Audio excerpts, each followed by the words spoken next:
Welcome back, everybody, to Gonzo, Mike, and a VCR. I'm Gonzo, I'm Mike. and we're going to discuss movies again today, Mike. We've got a great one today. We'll give it a rating. We're going to go through all the things that we usually do. Um, this is going to be a fun one. How's everything going with you, buddy? Not too bad.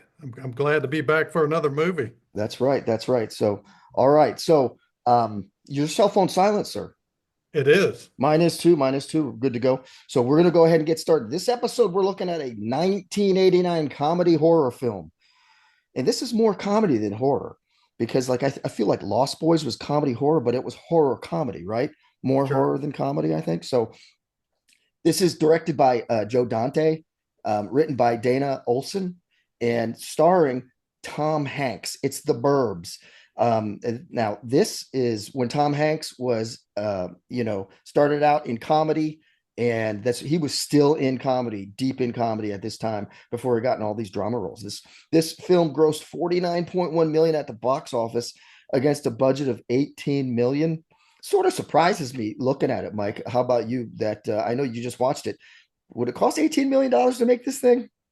It doesn't seem like it. It seems like they would have already owned the set. And Yeah, the biggest expense would be the just getting the actors I there. guess so. I guess so. So maybe I can't believe Tom Hanks was that big ticket back then because, like, really, what had he done before that? Like Bachelor Party, which is a terrible movie, by the way. That's from the 80s as well. I don't know if you ever remember seeing that one, but Oh yeah. um, all right. So this film had mixed but generally negative reviews. Roger Ebert gave it 2 out of 4 stars. Vincent Canby of the New York Times said the film is, quote, as empty as something can be without creating a vacuum.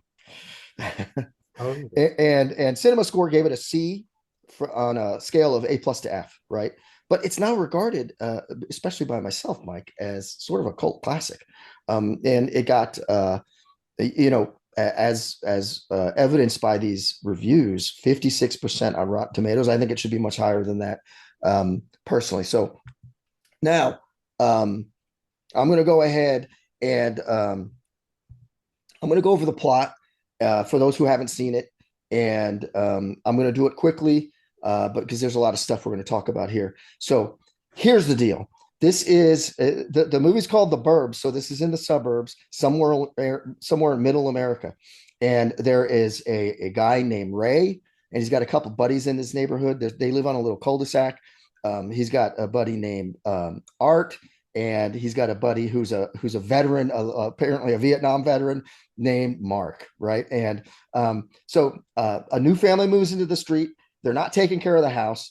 The house sort of takes on sort of a haunted house sort of look. It's very unkempt and it's just not looking good. They're hearing strange sounds coming from this, and they come up with this thing. They're like, something's going on in there. These people are weird. We never see them. And then his son was out looking through his telescope one night, he says, and he sees the three neighbors out in the backyard digging holes.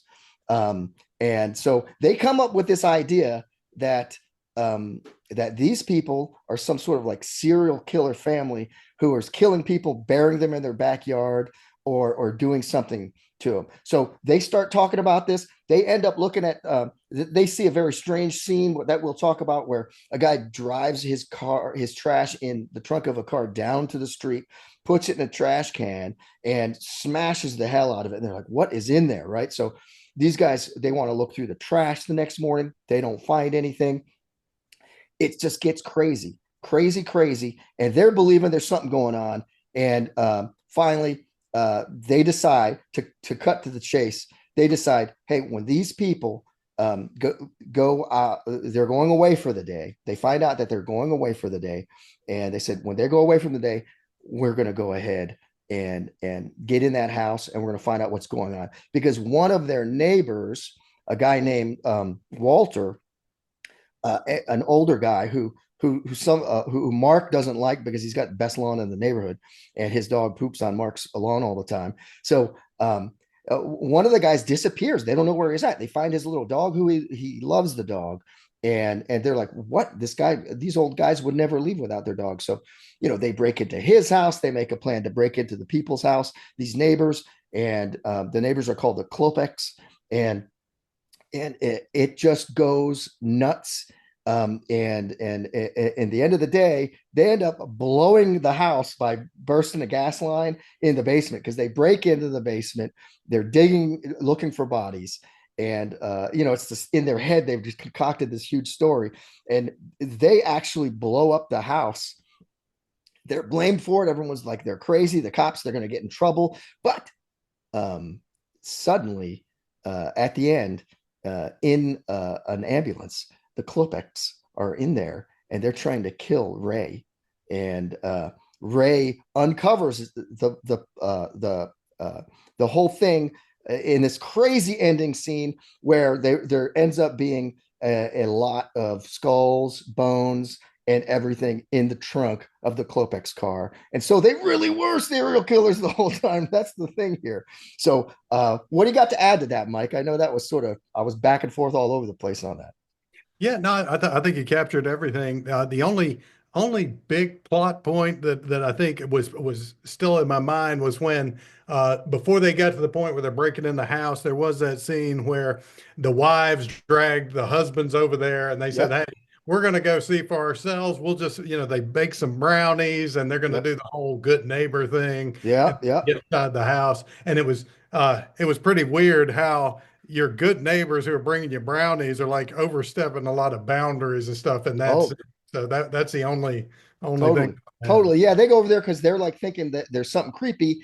And the two wives, Mark's wife and Ray's wife, are like, listen, Art's wife's like out of town or something. But Mark's wife and Ray's wife are like, you guys are being childish.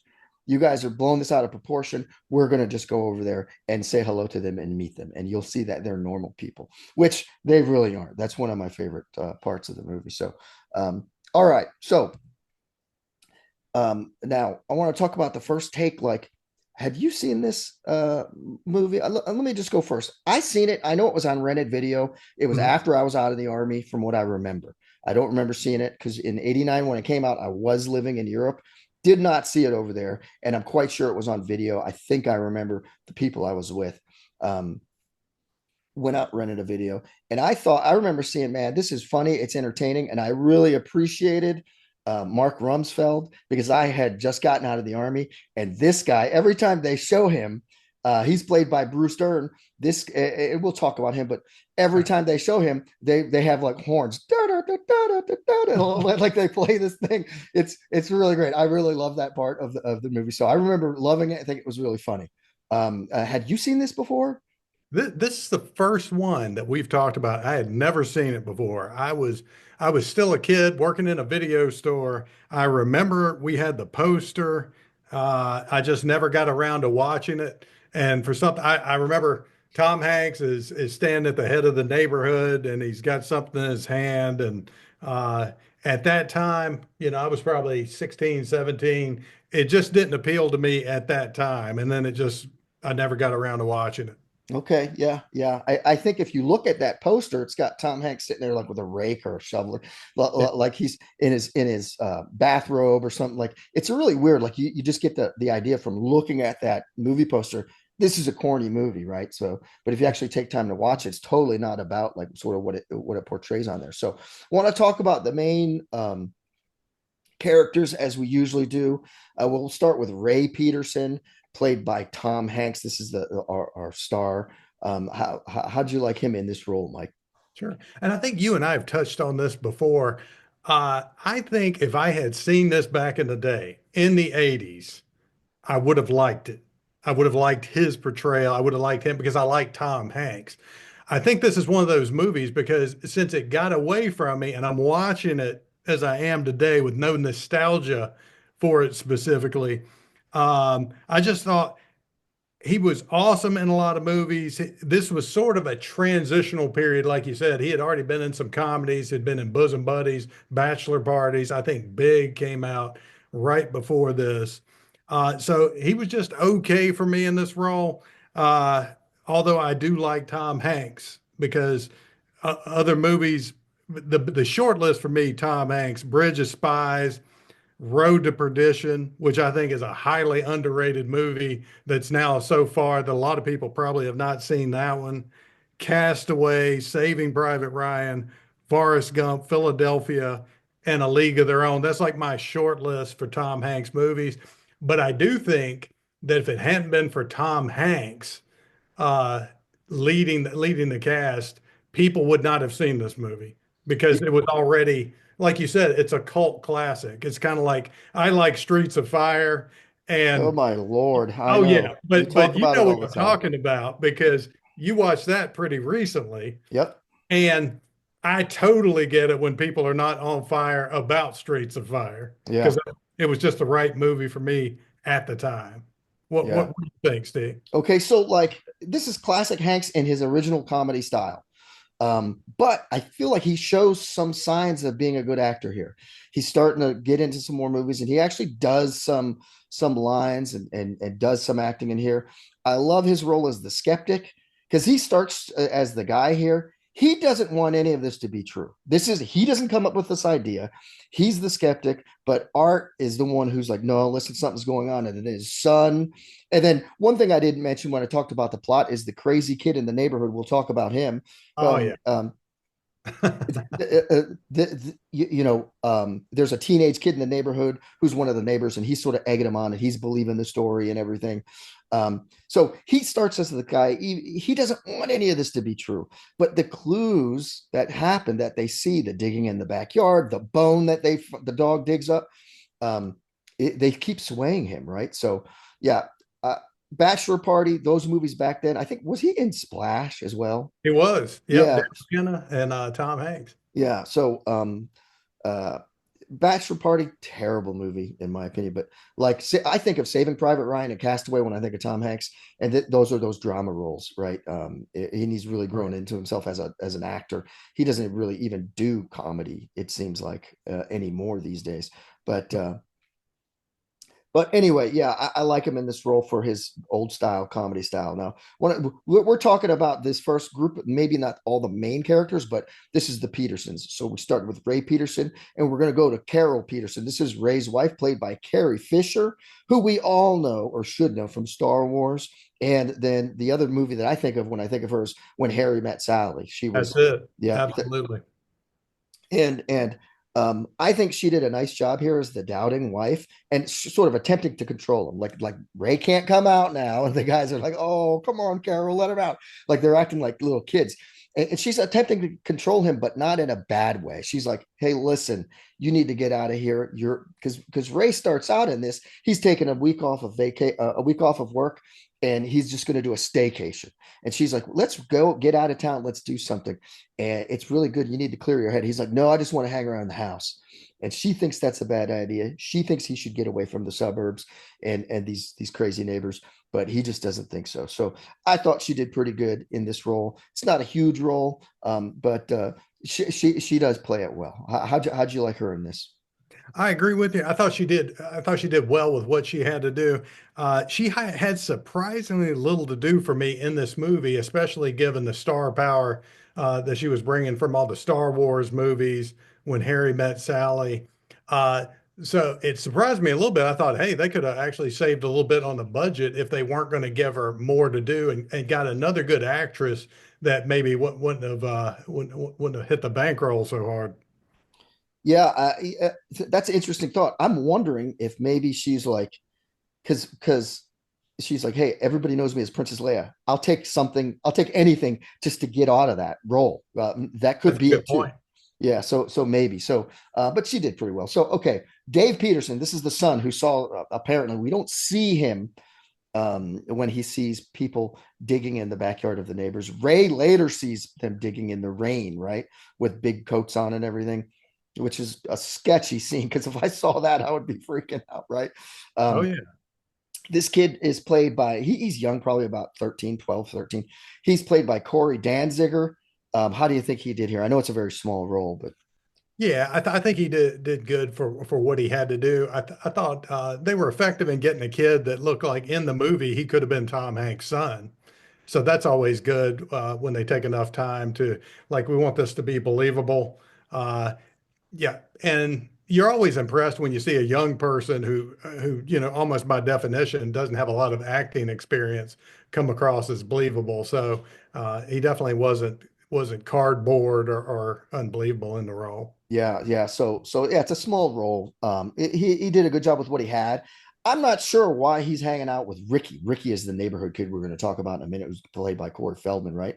Yeah. Um, I like he's too young to be hanging out with Ricky, and he's like, oh, Ricky said that maybe they're killers or something. Like Ricky puts this. I think this whole idea starts with Ricky, and Ricky gives it to the son. The son gives it to Art when Art's over at their house, and we'll talk about Art here in a minute. But you ever seen this kid Corey Danziger in any other roles? I haven't. No, I don't think he's been in anything else. I'm almost wondering if it's one of those roles where he was somebody's cousin or son or like, Yeah, hey, who could be good in this role? Because I don't think he's done anything else. yeah. That's a good point. Could be. So we're gonna talk about the neighbors now. Um, I want to talk about Art Weingartner. This is played by Rick Ducommun. Um, how did this guy do here? How do you like this role? How do you like this character? Dude, for me, if I had one thing I liked about this character or this movie specifically, Art is probably my favorite character. He looks so familiar to me, but I couldn't find anything else I've seen him. I'm like, does he just remind me of another actor? But in terms of, I really thought he overshadowed Tom Hanks in this movie in terms of being interesting, in terms of comedic timing, just having the best lines. So yeah, I was a big fan of Art. Yeah. Art. This guy's awesome. It's not the movie without him. I say that a lot of times, just like Yeah, when we talk about Back to the Future, like, hey, without Christopher Lloyd, it's not the movie, right? right. Without Art, this movie is not the good movie. I love the early eating scene. I don't know how many times I've seen this movie, probably 50 times. Okay. Um, I love it. It's a go-to. Like when there's nothing else to do, oftentimes my wife, because it makes her laugh in many spots, Yeah. my wife will be like, if there's just nothing to do, nothing on, just we're just sitting there bored. She's like, you know what? Let's watch the Burbs. I've got the DVD, right? So um another movie like that for her is Battleship, which is a great movie that we'll one day hopefully talk about now that I'm thinking about it. But Yeah, that it, looks kind of like the Transformers or something. yes, it's Okay, not. I haven't It's seen it, sort of but like that, but yeah. so now the early scene where Art is eating, he eats dog food out of the dog bowl accidentally. I don't know if you even noticed that. I did not pick up on that. Yeah, she's walking by. Carrie Fisher, who Carol was walking by, and he's coming to their house because he's trying to shoot crows in their backyard. Yeah. And they stop him. He comes in for breakfast. He puts empty bottle of syrup in the fridge, pulls a pineapple out of the fridge. Who's going to go in some neighbor's house and just start digging through the fridge? Pulls some ribs out of the fridge, starts eating those. When Ray gets up out of the plate, he eats the rest of Ray's breakfast. And as soon as they're done they're in the garage. He just ate all this food, and he goes, "Hey, do you want to go down to the deli, get one of those beef sandwiches they have?" Like this guy's just eating. It's funny. He was stealing when they went inside Walter's house.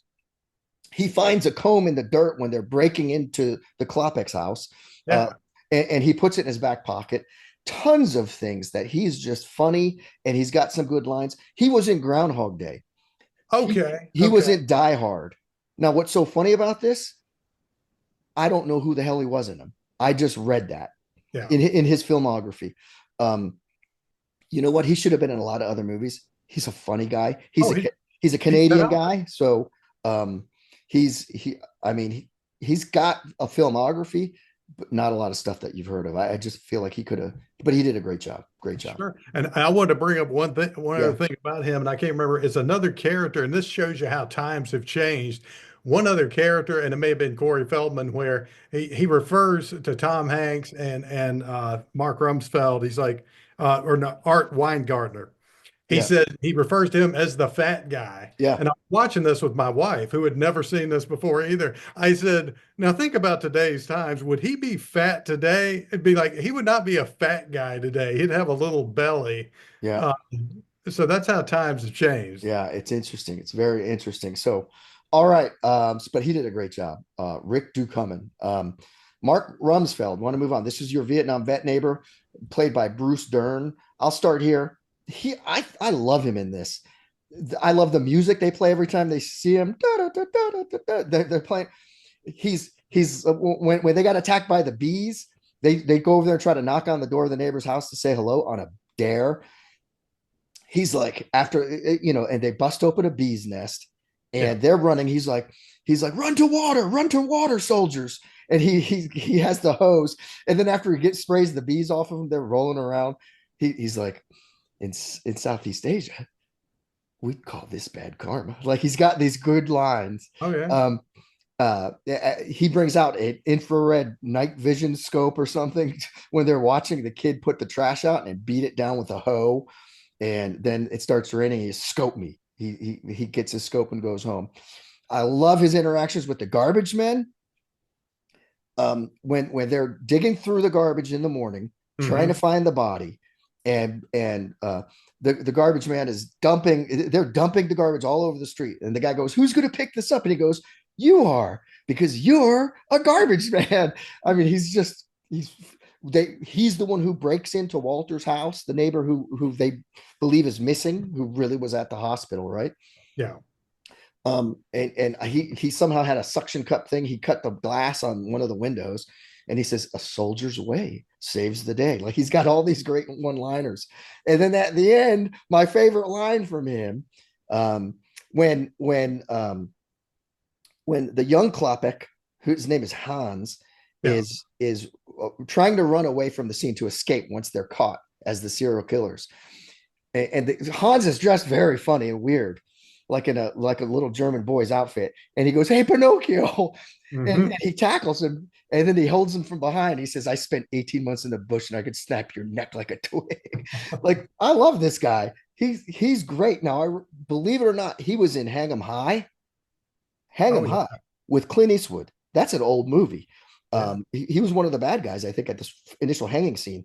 He's got that face too. Bruce Dern has the face of a bad guy. Yeah, he does. And he was in Django Unchained, Hmm. which I don't remember exactly the part he played there, but I've only seen that movie once. But man, he does a great job. I'm sure his filmography is huge too.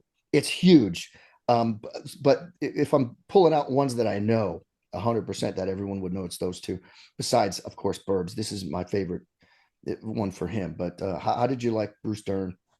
Yeah, he was interesting to watch. I've always liked Bruce Dern. Uh, but for his character for me, Mark Rumsfeld was almost the Tackleberry of the movie to me in terms of he was over the top with what he was doing. And I told my wife because we'd never seen it before, and I told her, I said it would not surprise me if somewhere before the end of this movie we find out he was never actually in the military. Only Oh, because his whole life, the way he dressed, the way he did everything, he was always talking about Vietnam and karma, and I said, "Watch, we're going to find out he's never left the continental U.S." And I was also trying to picture somebody like him uh, wanting to live in a milk toast neighborhood like this. I could see him having like 50 acres, being back in the middle of nowhere.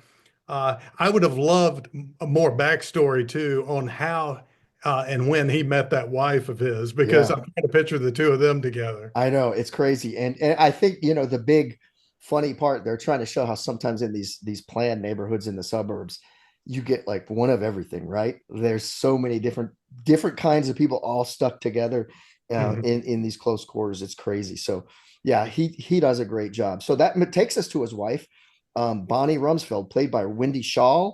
How do you like her? Besides, you think like I don't know how they got together, right? Yeah, I got to say, I thought she did a great job with that scene in the flower bed. Uh, I would have liked to seen more backstory on her. She was more like window dressing through the movie. They didn't give her a lot to do. She was good as kind of the I'm trying to think of how to describe it. But she was just kind of low key, and he was definitely the dominant personality, and she was just kind of going along with the husband. Yeah, yeah, yeah. She's a gorgeous lady who just looks like perfectly the 80s, right? That's what you think of. Hmm. The pretty lady from the 80s who's going to be there. Um, and Ricky, the next door neighbors, commenting about her tan lines and everything. Like he's just, it's just funny. And yeah, I do wonder. I remember even the first time I saw this, I was like, how did that guy get this wife? Like, good on him, right? Because she's a very good looking woman. She has great interactions with Ricky, the neighbor, how Hmm. she sort of toys with him, and at the Klopek's house, the when they go over there for the visit, she does great in there. She's like, Didn't she bake the brownies? Who baked the brownies? she made the brownies, right? And Okay. then Bruce Dern fell in, his foot fell through the porch and he dumped the brownies Yeah. and he puts them back on the plate and gives them to the kids still. So I don't know of her from any other roles though. You ever seen Wendy Shaw in anything else? No, and she's another one that I feel like I've probably seen her in TV roles or like side roles in movies because she has a very familiar face. Yep. I saw where she'd been in everything back in the day, from Fantasy Island, Knight Rider, The A-Team, X-Files. Something I'd watched in the last few years on HBO, 6 Feet Under. So Okay. I think definitely seen her, but didn't know who she was at the time, and she just looked familiar. Yeah. Yeah. So a lot of TV stuff there. So Yeah. definitely did a good job for the small role that it was. We'll move on to Ricky Butler. This is the teenager who sort of probably thought of this whole thing about the people being serial killers and burying people in their backyard. It Mhm. seems like he sort of did too. Um, Played by Corey Feldman, who we've seen before. We've talked about him in his role. He did a great job in Lost Boys, right? I loved him in there. Oh yeah. Um, I'll start here. I think he does a great job in this role. I would have liked to see a little more of him, in fact. Classic teenage neighborhood instigator, right? And he's calling the neighborhood like looking from his porch with his girlfriend and some of his other friends, like almost like it's a TV show. Like he's like calling the plays and watching all these guys do things. It's like it's funny. He fed them this idea, and now he's Mhm. watching what they're going to do with it. I don't know what he's doing drinking with Art like they're drinking beer together. Art's I like, what? thought the exact same thing. I'm like, this is really a weird dynamic. It says a lot about Art, right? That Yeah. he's hanging out with this young kid, um, and I love it. Little lines. He says, "The pizza dude," and when that van crashes, all the pizza falls out. But I love his line when Rumsfeld falls off the roof with he's got a rifle. I don't know Yeah. what type. He falls off the roof, shoots the rifle when he lands, busts the window in his own car, Hmm. and Corey Feldman goes, "That was very cool, dude. That was very cool, man." Like that's what he has to Wonderful. say to this. Not like, "Are you okay? You just fell off the roof." He said, "That was very cool, man." Hmm. So I love him. How'd you like him in this, man? Oh yeah, I've told you before. I love Corey Feldman. I could just watch him just be Corey Feldman. And to me, that's who Ricky Butler was. I said the character is like a cross between Edgar Frog, because I could definitely see elements of his character in The Lost Boys. It's a mix between Edgar Frog and Corey Feldman. I feel like he was being kind of Corey Feldman in this. When I saw what he was wearing, remember there was one scene, he's wearing like this black studded out jacket that looks like it was Michael Jackson, who he used to hang out with quite a bit. He got a lot of fashion sense from Michael Jackson, and it's over top of a tie-dye t-shirt. I said, I am absolutely convinced they told Corey Feldman, just wear whatever you want to. And I'm pretty sure all that stuff came out of his closet. Yeah, yeah, probably, man. Yeah, Very entertaining. uh, But uh, I think, and you remember he was in, like you'd mentioned, he's in the Goonies, Stand by Me. At one time, he was kind of viewed as the next big thing in terms of young actors. Like, hey, this guy's really going to grow into some amazing roles, and it kind of never. came to fruition. It was he kind of went off into more obscure and Lost Boys franchise, if you can call it a franchise. Yeah, yeah, yeah. It's a shame because I feel like he was sort of playing himself, and he's just an interesting guy to like. He'd be interesting to hang out with, Oh yeah. back then. So, but big troublemaker, big instigator. He starts this whole theory. Um, so he does a great job. So we're going to go on to the Klopeks now.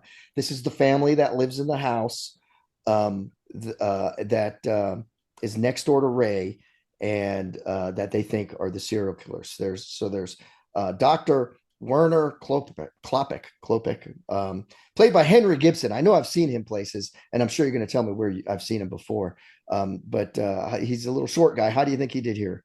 Yeah, like you said, when I saw this, and especially since I saw it for the first time, this dude has been a side character or a character actor in pretty much everything. I mean, he's been in everything way, way back in the day: Bewitched, Fantasy Island, Dukes of Hazzard, Magnum PI, Knight Rider, Coach, Malcolm in the Middle. One of my personal favorites, if you remember the book, children's book, Charlotte's Web, that was way back in like Yeah. third or fourth grade. They had an animated uh, Yes. show about that, and he was the voice of Wilbur the pig. So that's like the Really? biggest role to me, That's aside from this. I thought he was good in the role. It was weird because when you're used to seeing someone over and over again in TV roles, it was sort of unusual for me to see him in a movie role and to be one of the main characters. But I thought he did a good job with it in terms of who he was supposed to be. Remember, he's coming out of the basement yep. and we haven't seen him, and there's going to be this big reveal. We see the shadow growing, and yeah, I said to my wife, I said, "There's no way. I bet you this dude is 1 foot tall," and it wasn't far from that. He was a smaller guy to play against type from what you were going to expect. Yeah, yeah. He plays the perfect little creepy guy for the doctor. He's a doctor in this who works at the university. And the shadow scene, I have that in my notes here. That's just like you're like, oh, is this going to be like Frankenstein size guy? And it's just this little dude. And yeah, I know he's been in a lot of other things. We're going to move on to his brother, who we're going to call Uncle Reuben Klopek. This is played by Brother Theodore. That's what the guy's name is listed as. This guy is nuts. He's perfect for this role. He's got some great lines when they visit the house, and I'm going to bring it up when we talk about favorite scenes. Um, but like just for instance, one that I don't think I bring up later, like Carrie Fisher, who's Ray's wife, Carol says, "Oh, I wish we would have come over here earlier to introduce ourselves. We never really got a chance to do that with the Naps." And that's the family who lived in the house before the Klopeks lived. And Yeah. he goes, "How unfortunate for the Naps." Like he's just like, so he's funny. He's taking shots on people all the time. He is hilarious. Other roles, this guy, it's funny that I'm dying here because you bring up, I don't know what the connection is, um, Charlotte's Web. Mm-hmm. This guy played the voice of Gollum in the Rankin and Bass Uh-huh. animated version of The Hobbit. Oh wow. And if you ever watch that, it's like an hour long, maybe 45 minutes type of thing. Like you could see, as soon as you hear that, you're like, oh yeah, you hear that, he's gone. So what did you think of Brother Theodore? I don't know if you had the same reaction. Like you said, it's been forever since the first time you saw this. When I first saw him, I thought he was someone's grandmother before he started talking. And it's that hairstyle. I Uh, know. that hairstyle was killing me. And if you haven't seen the hairstyle, you got to go look at a picture until he started talking. Like you said, there's no way you can mistake the voice. He was good in the role. He was creepy. He was supposed to lead us down that road to yeah, these guys are actually absolutely up to something. So he was good. He did what he needed to do. Yeah, and it's just a strange guy. His name is Brother Theodore.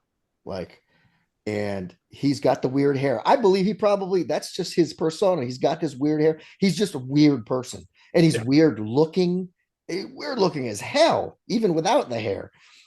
Just strange. Backstory on him would be interesting in real life. I'm not talking about in the movie, right? But Yeah. so that we'll move on to Hans Klopek, played by Courtney Gaines, who we've seen before. here that we've talked about on the podcast. This is I guess this is the doctor's son, correct? We never hear of the wife, and Yeah. Ruben's the brother who's his uncle. So, how did you like Courtney Gaines in this one? God, he is so under the radar. I never realized until we started doing the podcast how many different things he's been in. I mean, he's never, the lead actor, the leading man, whatever you want to call it. And even in this one, he plays a huge part to the plot, but he is barely recognizable. He looks like an extra from Deliverance. Uh, Yeah. but like we've talked about, he's been in everything. Sweet Home Alabama. We've done Can't Buy Me Love. Taking me way back, and I'd have to go back and watch this movie because when I was 11 or 12, I'm sure I thought it was great cinema, but apparently he was in Hard Bodies Oh my. as a character named Rag. And I remember Hard Bodies being one of those movies like Porky's that you're trying to sneak in and watch when it was in the theaters, but I don't remember him or his character. He was also Children of the Corn playing Malachi. Uh, but Okay. no, he's good at what he does. Yeah, yeah, he is. He could play anything. He was like we said, Can't Buy Me Love. He was in Yeah. Back to the Future. He was the guy who cut in on the dance.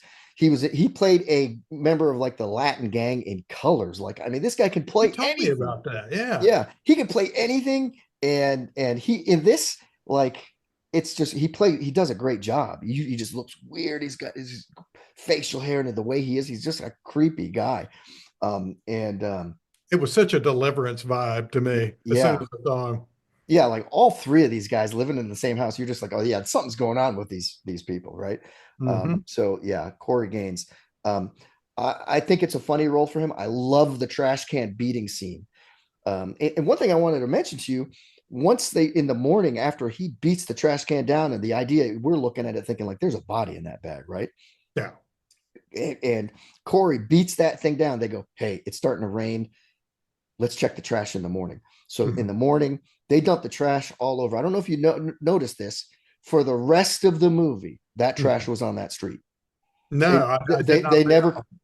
and I've seen it enough times. I noticed little things like this, but they just Yeah. left that trash there at the end. The final scene when the ambulance is driving away, the trash is still there. Like it, no one ever picked it up. Mhm. So love it when Wendy Shaw, who's Bonnie Rumsfeld, like touches him, pats him on the shoulder, and he flinches like he's never been touched before. Like he just does a great job here.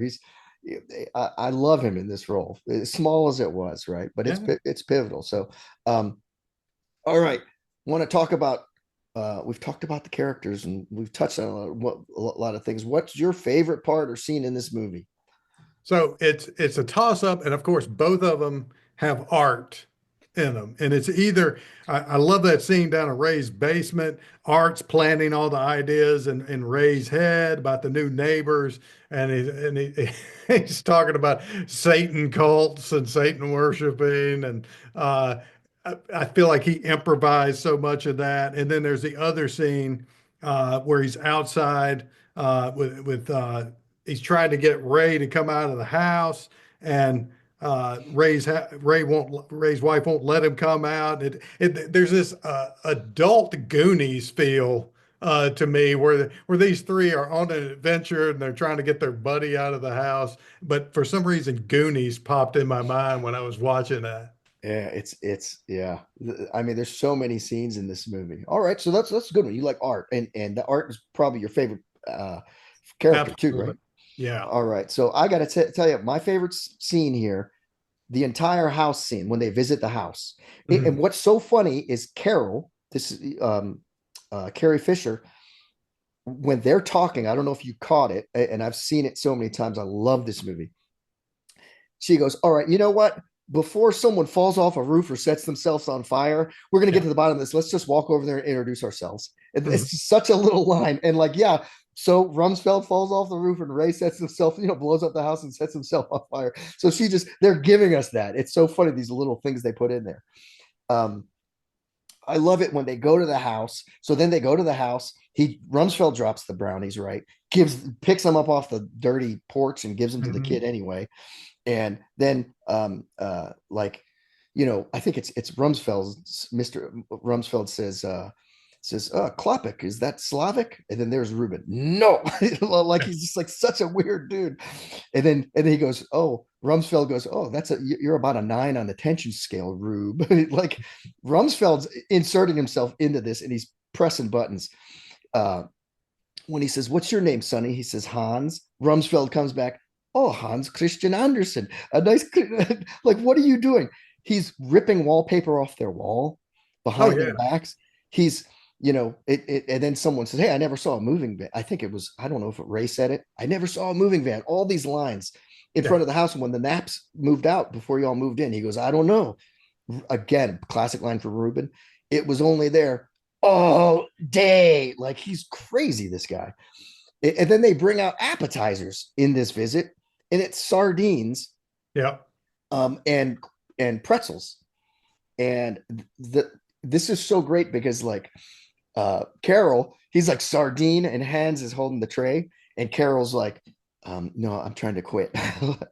And then Wendy says no. Bonnie Rumsfeld, she just says no, and she's like looks like she's going to get sick from looking at these sardines. And then Carol gives Ray a nod. He holds it in front of Ray. Now no one's taken an appetizer yet, and she just goes like gives him a nod, like go ahead and take one. And so she Yeah. makes He's him the one that basic. has to be polite. Exactly. He's got to be polite and eat it. And the sound effects they put on when he's taking this sardine and putting it on a pretzel and then eating it and chewing it, it's hilarious. And if I don't know if you notice, Bonnie Rumsfeld almost like she gags when he eats the sardine. Yeah. So and then you got Ruben. I'm sure you had to notice this every second of the entire visit to their house. Ruben is like sitting like within a foot of Ray's face, staring at him. Mhm. It's just crazy. And then there's Rumsfeld. Once they meet the doctor after the big shadow scene, he's like, "What have you got in the basement?" Air, Klopek. Yeah. And then the Art gets caught, right? Mhm. Um, Sets off an alarm or something. Art's trying to break into the basement while they're visiting the house. That's what's happening, right? And then they have a Great Dane in the basement. I mean, everything's going on in this scene all at once. And the Great Dane runs out and they're freaking out. And Rumsfeld goes, "You keep a horse in the basement." So I love the whole scene of the visit. And it's funny. That's probably like I left it out of the plot. You said, "Oh, Steve, you got to mention this," and that's sort of why I left that out because I was like, "Oh, I know I'm going to sit here and talk about it." I just love this scene, the comedy in it. It's great, man. I want And to that, give it. Go ahead. I was going to say, and that's really what led me to the end plot when we get to that. But I was like, there's no way you're going to allow somebody to come in your house, talk to you like this, treat you like this, do this stuff to your house, uh, because you're not kicking them out. You're afraid they're going to call the cops. So you're just trying to get through this if you're the bad guys, Yeah. and you're trying to not let the cat out of the bag. Yeah, it reminds me a little bit of like there's when all the people in Fright Night. I don't know if you remember that movie. Oh yeah, that When dude. they I visit the said vampire. this is so similar to that. They Yeah. visit the house and the vampire and his like assistant, they're just trying to get through this visit. The kid's trying to show a mirror Yep. and it's like everything's going on and they're just trying to get through. Let's just get them so they think we're normal and leave. And it's Hmm. just is not working out, right? So I want No, to give an great parallel. yeah, I want to give an honorable mention. I love like the spaghetti western Mexican standoff when they play the music and they're like, okay, Art and Ray are going to go up and knock on the door. And all the neighbors, even the dog, right? They zoom in on the eyes of Bonnie Rumsfeld. It's just like the old Clint Eastwood movies. Mhm. Before they're going to get in the big shoot, they play this music, and then they zoom in on the eyes of Walter, the neighbor. They zoom in on the eyes of the dog, Queenie. This is Walter's dog. Like I love this scene. Um, so that's great. Another honorable mention when the dog, this is not Queenie, but when Ray's dog digs up the femur bone, Yeah. and this is so slapstick. Um, Art says, "Oh, this is a femur bone," and he was like, "Well, how do you know?" He was like, "Biology 101." Like whatever. Hmm. And then he says, "Ray, this is Walter, this femur bone," and they both scream. And the cameraman just zooms in and out on the screen, and like their Yep. faces are getting big. It's like so like low tech. Dude, it's just funny. you and I would probably disagree on that part when they were going back and forth on their faces.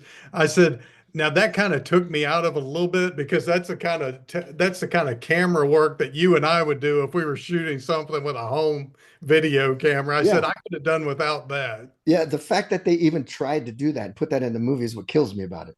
Yeah, I'm like, it's like, what? They did that? Are you kidding? You know, right there, that brings you down 10% on Rotten Tomatoes right. for having that in Oh there. yeah. Like, I don't know how they do it, but I just thought it's funny that it's there and they're just yelling, ah, Mhm. crazy, crazy. So, all right. Least favorite part or stupidest scene. We always do this. I'm going to start here. I'm starting with the dream sequence. I don't need it. It's a thumbs down for me. It's unnecessary. Ray's thinking about all these things. I think this is right before it's raining out and he looks out his backyard and sees three neighbors digging holes that looks like graves, and they're wearing cloaks and hoods, and so he's creeped out. Then he's watching horror movies. He's watching The Exorcist on TV. Yeah. He's watching Texas Chainsaw Massacre. He has a dream, and wakes up. It's like a nightmare. I just think we don't need this. It's Yeah. unnecessary. Didn't like it at all. What do you got, man? So this is not necessarily my least favorite part, and I'm not even saying I didn't like it, but you and I talk about suspension of disbelief. So if I'm looking at a part of this movie where it's like, I guess we could say stupidest scene in terms of the logic of it, but it needs to be there because it was one of the most entertaining parts of the movie. But definitely the part of the movie where the guys put their plan into action. We got Mark Rumsfeld up on top of the house in broad daylight, full camis with a sniper rifle.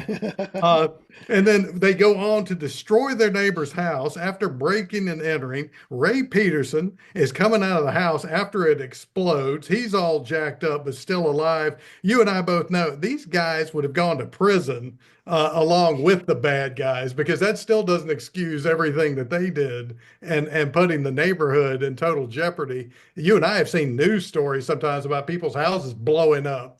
Yeah, yeah, yeah. And No, it's totally over the top, right?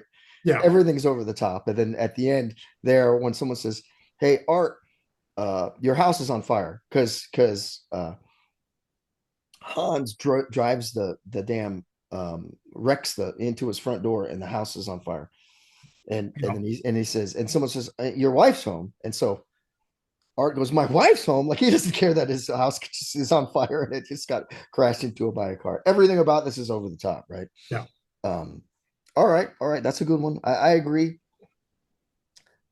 with you on that, but I love when Rumsfeld falls off the roof.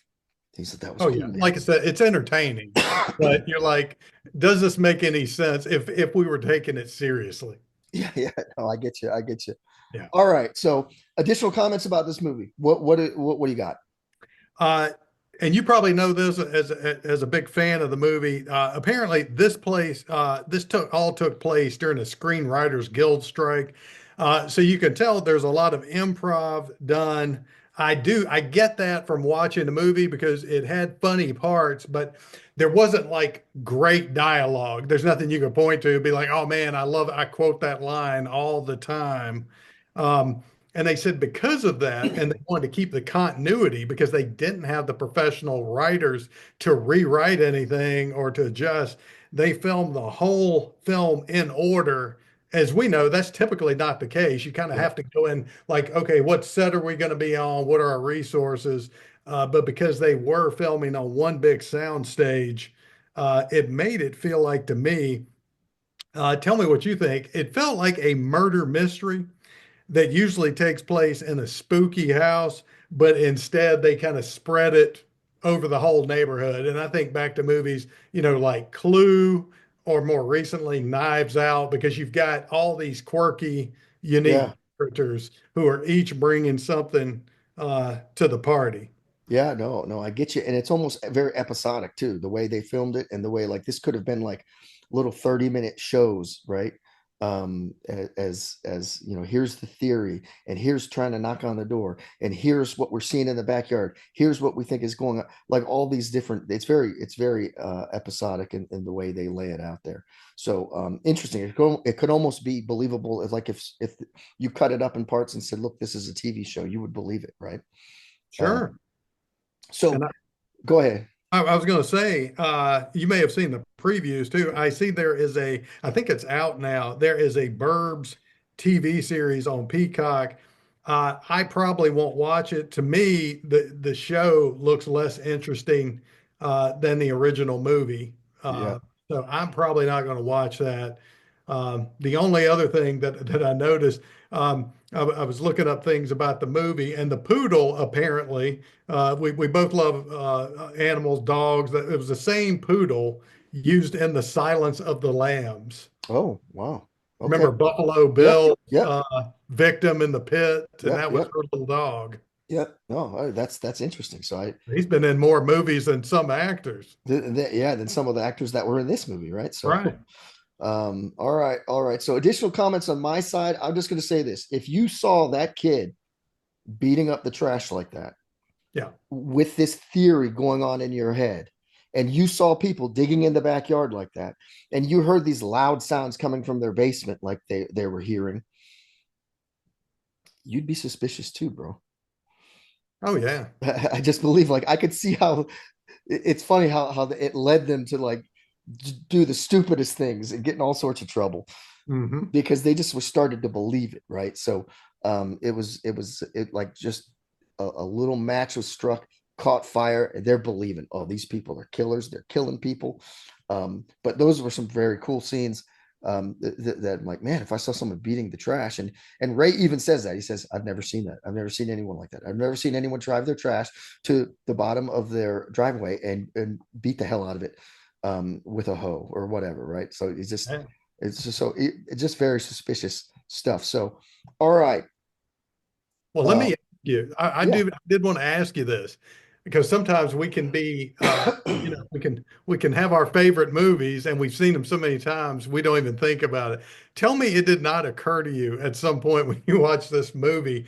You look at the bad guy's house, and I understand if you don't maintain a house, that it can start looking pretty ratty Yeah. after a while. When you see this house, this is like years of neglect. I mean, this house is falling apart. And I'm thinking, do they not have an HOA? Like this stuff didn't happen over the last couple of months. No, no, it clearly, like, and it's since the Naps moved out, Yeah. which wasn't that long ago, apparently, No. right? Like it got that bad that quick. So Right. I think they're trying to insinuate. Remember when Ray walks over there and suddenly there's a big breeze and all the leaves, like they're insinuating these people brought with them this aura, and everything turned bad real quick. Uh-huh. You know, Almost like an evil yeah, that they're introducing into the neighborhood. yeah. When they like, I think again they're making fun of the horror movies, and some of them we see, they're making fun of the suburbs. Everything's over the top. So yeah, but no, yeah, HOA would be all over them for that, right? It's good. Yeah. So we always talk about the message, the lesson, the moral of the story. Okay, I'm gonna go first here, and I think I got something for you because I know All there's not. right. It's hard here. I'm gonna Mm-hmm. go with, if you see something, say something. That's Yeah. one of the messages here. They're seeing things. You should definitely, if you see people digging in a backyard like that in the middle of a rainstorm and it looks like they're digging graves, you'd Sure. probably, and trust your instincts, but don't rush to conclusions without all of the facts, right? Mhm. And I would add also, the lesson here is, hey, maybe don't try to handle everything on your own. These guys are like, they're going to break into the house. Maybe they report suspicious activity to someone. I don't know what they do, but like they're trying to be they're not the sheriff of this town. What are you doing going in there on your own trying to Yeah. break in the house? So I would say maybe call someone. But if it was, when see the end of the story, Mike, Yeah. um, they were serial killers. And so sometimes I think one of the big lessons here, your gut instinct is on the spot, which makes me think about the book, The Gift of Fear by Gavin DeBecker. I don't know if you've ever heard of that book or I read it. have. I've read that one. That's a Yeah, good. It's a great book. I would suggest everyone get it. And they have several cases in there where like those underlying feelings that you have, those sort of instincts, like, hey, you meet someone uh, in a parking lot, let's say, or something, and you just feel like, I'm feeling weird about this person. Like that's actually things subconscious going on in your body giving you warnings that something doesn't seem right, that you might not even know why or what. And Gavin DeBecker's done a lot of great research. He's got some great training out there. The gift of fear. It makes me think of that a little bit. Like, hey, so sometimes your instinct is on the spot. They were right about the naps when Yeah. they went in there and how they were acting. As much as the naps were trying to act normal, not normal, but trying to get through this visit, right? Just like the Fright Night guys. Yeah. That hey, something is not right here. And Gavin DeBecker would tell you, see, look, I told you they're right. So that's what I got for you. What do you got for message No, I on this? like that. And that's hey, that's worth the price of admission right now, right? That's right. Something to keep you, your family safe. We always get a little bit serious in the message because we're looking deeper. We'll look deep into Bachelor Party if we watch that. We're going to walk away with something positive. Um, so especially because I don't think you and I, until I watch a movie, especially this one I'd never seen before, I don't want to know anything about it. So it wasn't until after I watched the movie that I went, started looking into a little bit more, and I found out that there were two alternate endings that they had thought about. One of them was to make it even darker, where one of the bad guys takes out Ray at the end. That would have made a really dark comedy. The other one, and I honestly thought this is where it was going. I told my wife, I said, you know what I could see happening? I said, this would be a great ending for me. Uh, in the end, that those people are just strange. They're bizarre, but they're not up to anything. So the neighbors who are supposed to be the good guys destroy their lives, destroy their house, just because of the fear. So the moral, the lesson of the story, and this is just how we are as people. I'm not above this. You aren't either. A lot of times in life, if you want to be a member of a certain group, a social circle, neighborhood, whatever, society, many times has a way of demanding or forcing that conformity. So I absolutely thought by the end of the movie, we're going to find out the real monsters of the movie were Ray, Art, and Mark, the rest of the neighbors. And they spent the whole movie spying, harassing the neighbors, going over to visit, seemed like they were friendly, but they're basically interrogating.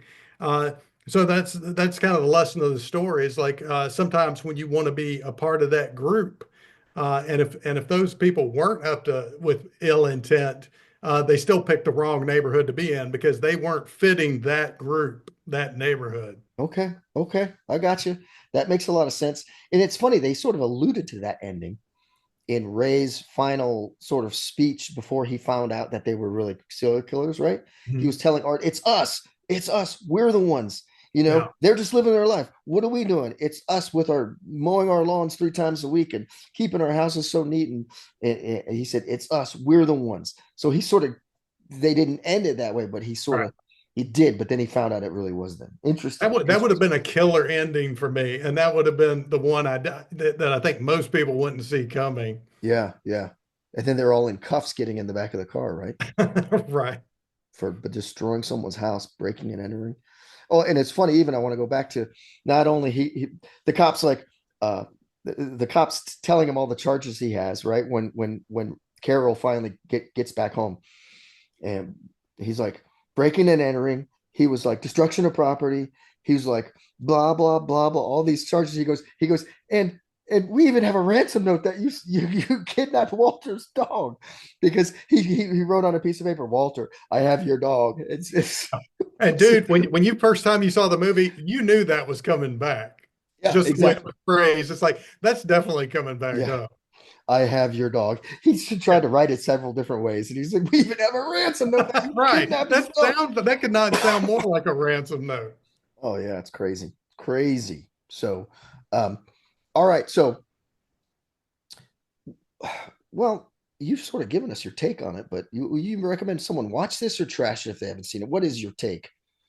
Okay, again, and to be fair, I have to say that I feel like I would have more nostalgia for it had I saw it back then. I think just like you mentioned Bachelor Party. I love Bachelor Party, but I know the reason I love Bachelor Party is I originally saw it when I was like 12 or 13 years old.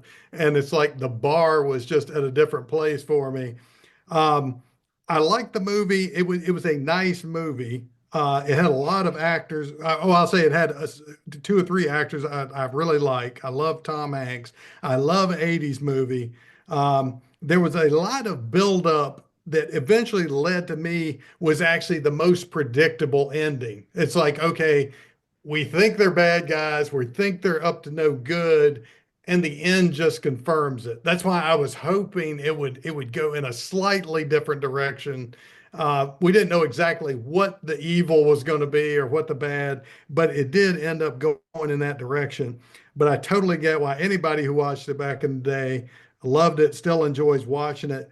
But for me, if I had to say, if you haven't seen the Burbs by now, this could be one you could skip.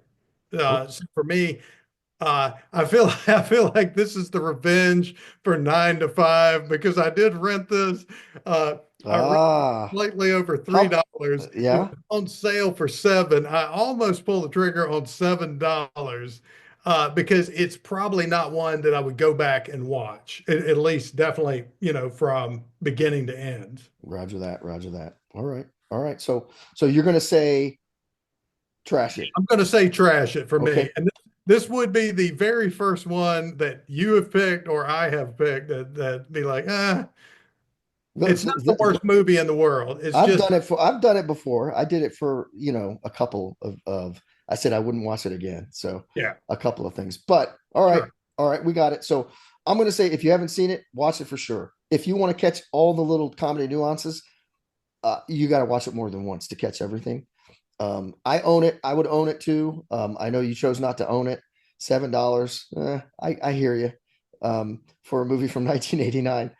Um, so as I watch it over the years, and I think it's because I saw it way back in the day, I feel Yeah. like the comedy is better and better. Like I love the characters. I love Rick Ducommun. I'm upset that he wasn't in many more different things because Oh, he's great. he's great. His comedy role Yeah. is great, and I love Bruce Dern in this. Both of them, I love them. I like them more than I like Tom Hanks in this, and Tom Hanks does a I, decent I job. would absolutely agree with you on that. I think both of them overshadow Tom Hanks' performance, even though, like you said, I think Tom Hanks was supposed to be playing the straight guy in this. Yeah, yeah, yeah. These are the two comedy relief guys off to the Yeah. side that he's got to navigate and try to talk them into things, but they end up sucking him in to their story. So I think the comedy gets better every time I watch it, especially as an adult homeowner living in a community full of neighbors. I think of some of the quirky, every neighborhood has its stories. If I think of what you could write a comedy out of the stories that I see in my own neighborhood with all Mhm. the different, there's little feuds and people who don't like and people who do. And Yeah. it's crazy. And And where I live, we don't have a homeowners association. So you are someone lucky. someone could park a van like right Yeah. in the front yard and leave it there for 10 years. No one can say anything about it. Yeah. Um, but yeah, I like not having a homeowners association right now. So, But you're right, though. All the serial killers, when you see the news, the story on the news, it's like he always seemed like such a nice young man in the neighborhood, and exactly, grew up there, and then they found the bodies in the crawl space. exactly, and they talk about a story like that in the movie, right? The guy who makes the milkshakes down at the diner Hmm. had killed his body. Remember, they tell that story. Art and Ricky tell that story to Ray. Oh yeah, That there was a about story having in the a family. town of a guy who was or killed his family or something. So, Yeah. so I thought it was a great comedy from the 80s. I would say definitely watch it. All right, we're gonna give a rating. Just as a reminder, bathroom break, worst rating, below average, no snacks, average movie, Coke, better than average Coke and a popcorn, and the best movie ever, Coke popcorn and a box of Raisinets. What do you get? What are you gonna give it, Mike? Yeah. So I don't. It's for me. It's not a total loss. I do think it's It's entertaining. It wasn't right up my alley, but I'm not sorry I watched it. So I'm going to say for me, it was more intermittent fasting. I'm going to go with no snacks on. Okay. Okay, I'm going to go opposite from your area. I'm going to go because I've seen it so many times and because it makes me laugh. Sure. I'm going to go, and because it's a go-to that my wife and I, if there's nothing to do, Yeah. either this or Battleship. Which man, we should do that. Battleship's like I know I've never seen 2000. Battleship. Yeah, Battleship's great. I'd love to do Battleship, so you can tell me that you hate that one too. Yeah. So, so I'm going to You're give it gonna a like, what are you gonna find wrong with Battleship? I'm going to give it a Coke, popcorn, and a box of Raisinets, Mike. I'm going all the way on it. All I right. think anyone should look at it, right? The So full Monty. that's right. That's right. All the way. I think you recently went all the way too on a couple of things. So, I did. all right. So we've got that wrapped up, man. Any last comments on the Burbs?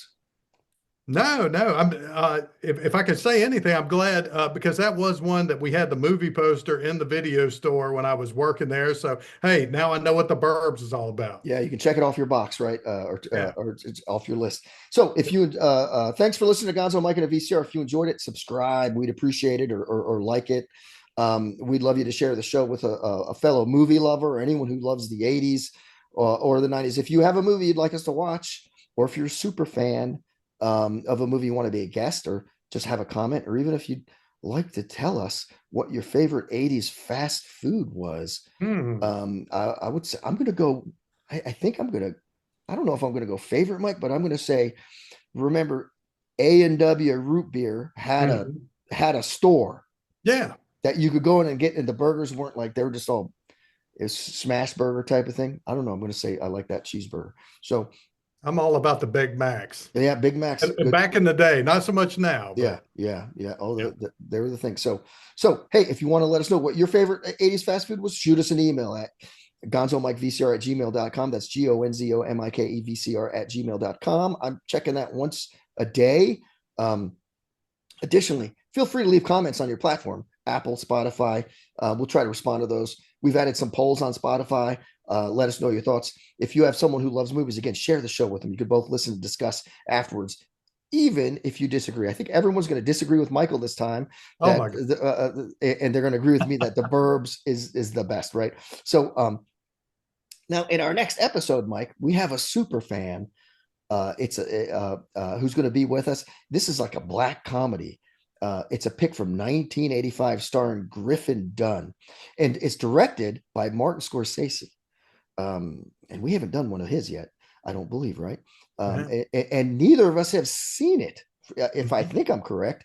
Tell them what the movie is, Mike. No, you're absolutely right, and I think both of us are excited about this movie. This mid '80s movie got away from us, but I think both of us have watched the trailer. It looks Yes. like it's going to be a good one. It's going to be 1985's After Hours. Yeah, yeah. And Griffin Dunn, only other thing I think I remember really seeing him from looking at that trailer, he American Werewolf in London, right? I think Oh, good movie. I think I think he was on there. So I'm really looking forward to it. I'm looking forward to our super fans going to be on here with us. Absolutely. That's going to be fun. So all right, folks, that's a wrap. I'm Gonzo. Mike. Until next time, keep watching movies. Gonzo Mike and VCR is produced by Gonzo and Mike. All rights reserved.